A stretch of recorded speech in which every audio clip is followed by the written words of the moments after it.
Salut tout le monde, j'espère que vous allez bien. On se retrouve pour une toute nouvelle vidéo nouvelle vidéo débrief du match entre la France et l'Irlande du Nord, donc dernier match amical pour la préparation de l'équipe de France à la Coupe du Monde 2026 qui est maintenant dans 2 jours au moment où je tourne la vidéo.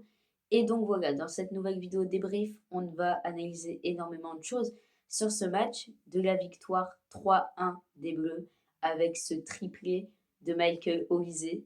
Donc bref, sans plus tarder, on enchaîne avec les compos et les voici.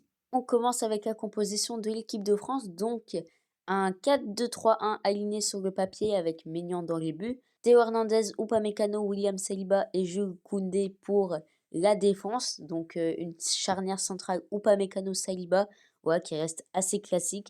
Pareil pour les latéraux, le double milieu de terrain Rabiot et Chouameni, voilà, qui est toujours présent. Doué, Dembélé et Olise qui sont alignés. Voilà, Dembélé dans un poste assez inédit de numéro 10 et Kylian Mbappé en pointe. Ça ne change pas pour le capitaine de l'équipe de France. Et du côté de l'Irlande du Nord, bon, je vais pas faire genre que je connais 100% leur équipe, mais en tout cas, ils vont évoluer en 3-4-2-1 du coup. Sur le papier, ça reste à prouver sur le terrain, bien évidemment. En tout cas, une compo assez défensive pour le début, avec deux pistons qui vont toujours revenir dans la défense. Bref, on verra ça plus tard. Commençons ce débrief par les points négatifs du match pour ensuite revenir sur les points positifs. Le point négatif du match, eh bien, c'est que la France a été ultra dominatrice. Et là, vous allez me dire, c'est pas un problème. C'est pas un problème, mais la France a du mal contre les blocs bas. Et on l'a encore vu ce soir avec une équipe qui a énormément tenté, que ce soit de proche ou de loin. Mais voilà, 27 tirs pour les Bleus, seulement 5 cadrés pour 3 buts. Donc en fait, la France a une efficacité seulement quand elle cadre. Mais quand elle ne cadre pas, bah, il n'y a pas but. C'est logique. Une équipe qui est trop friable défensivement, qui n'arrive pas à se concentrer dès qu'il y a une perte de balle. Et on l'a vu sur le but de l'Irlande du Nord, la France a été surprise, encore une fois, une contre-attaque qui a été très bien jouée, certes, de la part des joueurs de l'Irlande du Nord. Mais voilà, on se prend un but trop facilement. Alors oui, c'est bien de dominer, mais dès qu'il y a une contre-attaque adverse, bah, faudrait revenir plus vite, faudrait être plus agressif sur le porteur de balle. Bon, malgré tout, il y a quand même des points positifs et je pense qu'il y a plus de points positifs que négatifs sur cette rencontre, puisque la France eh ben, l'a gagné, donc bien évidemment qu'il y a quelques points positifs. Le triplé de Michael Olise, voilà, quel but! Franchement, les trois buts sont beaux. Le premier, voilà, faut savoir bien finir. Le deuxième, cette reprise de volée est magnifique. Voilà, le gardien peut absolument rien faire. Frappe chirurgicale. Et la dernière, en fin de match, pour tuer l'adversaire. C'est magnifique. C'est magnifique. C'est la spéciale de Michael Olise, rentrer sur son pied et envoyer une enroulée. Là, on a eu un petit peu de chance avec ce poteau rentrant. Mais voilà, ça montre que l'équipe de France, elle est capable de beaucoup de belles choses. Et sans Kylian Mbappé, malheureusement. Alors, Kylian, c'est un joueur exceptionnel. Mais voilà, quand il n'est pas là, la France a plus d'automatisme et la France, surtout, semble plus libre offensivement. Voilà, ne recherche pas tout le temps le facteur Kylian Mbappé et arrive à développer cette palette technique qui lui était restreinte quand il y avait Kylian Mbappé sur le terrain. Donc voilà, en tout cas un match très positif. On a vu de belles choses, une équipe de France qui sait dominer, qui sait contrôler. Mais maintenant voilà, va falloir appliquer ça encore mieux face au bloc bas comme on l'avait vu face à la Côte d'Ivoire et face à l'Irlande du Nord. Pour la Coupe du Monde, voilà, face au Sénégal, ça va être compliqué puisque le Sénégal va être agressif, un style de jeu un petit peu comme la Côte d'Ivoire, peut-être plus technique, mais voilà, des choses positives avant le premier match. Le cas Michael Olise. Alors celui-là, franchement, je ne l'avais pas vu venir sur ce match, puisque Michael est un joueur exceptionnel depuis qu'il est au Bayern Munich et même avant quand il était à Crystal Palace. Voilà, c'est un joueur qui adore dribbler, qui adore qu'on le regarde jouer tout simplement, même s'il a son petit air de nonchalance. Et bah, on voit que Michael, tout simplement, c'est un joueur sensation.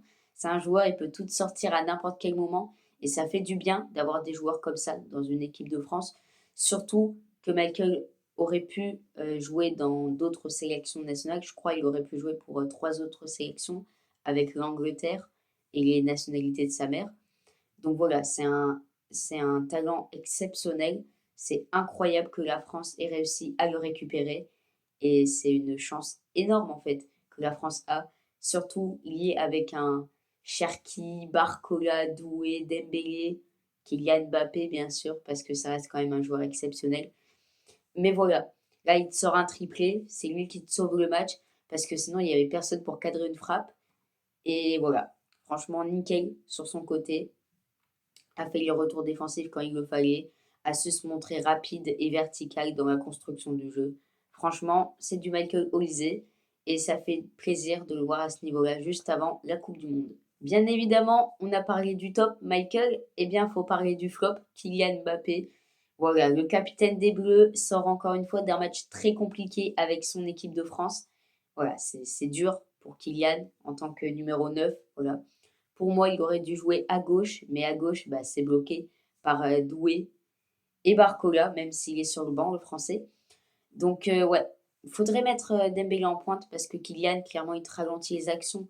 En fait, les Français jouent pour Kylian quand il est sur le terrain. Et ça, bah, c'est assez négatif quand même. Parce que Kylian, il va pas se mettre au service d'un collectif pour le pousser, pour l'élever au sommet. Non, il va demander le ballon et faire les individualités tout seul. Voilà. Même quand il passe la balle à quelqu'un, il va pas la passer dans le sens où la personne devra continuer de construire l'action et marquer. Non, Kylian, quand il fait une passe, c'est qu'il la redemande juste après en 1-2. Donc voilà. Forcément, ça a pas marché pour lui sur ce match. Pareil, énormément de fois mal positionné, dans le mauvais timing. Voilà. Il n'était pas dans son match, Kylian. Faut aussi savoir qu'il n'était pas libre dans ses mouvements, donc compliqué à le trouver aussi. Ouais, les Irlandais l'ont bien tenu sur ce match. Voilà, match très compliqué quand même de Kylian Mbappé.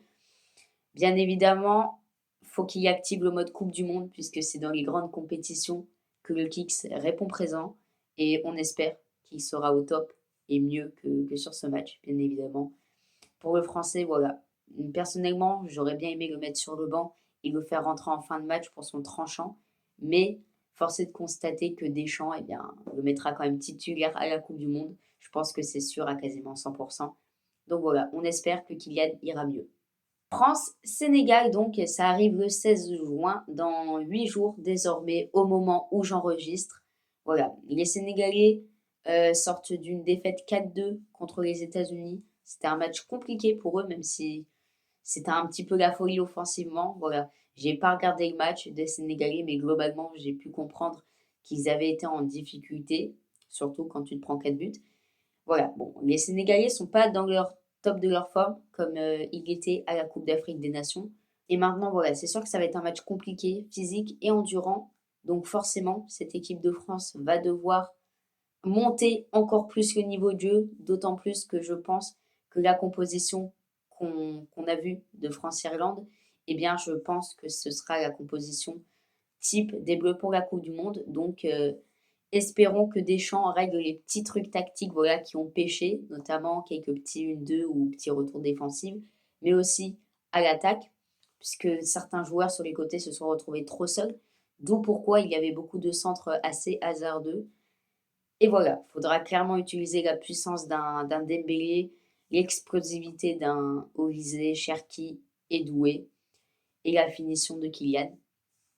Voilà, franchement, ça reste quand même positif, bien évidemment, et on espère que cette équipe de France ira le plus loin possible, mais il faudra bien commencer face au Sénégal. Voilà les amis, merci d'avoir regardé cette vidéo, j'espère qu'elle vous aura plu. Voilà, désolé pour le son qui n'était pas top. Ouais, j'avais pas mon micro avec moi et je voulais quand même vous sortir une vidéo. J'espère que c'était pas catastrophique. Je vous remercie pour les retours sur la vidéo prono entre le Mexique et l'Afrique du Sud qui est maintenant dans 2 jours. Voilà, espérons qu'il y aura bien 2-1 sur ce match et que je me trompe pas. Et voilà, merci d'avoir regardé. Le football se vit comme une passion.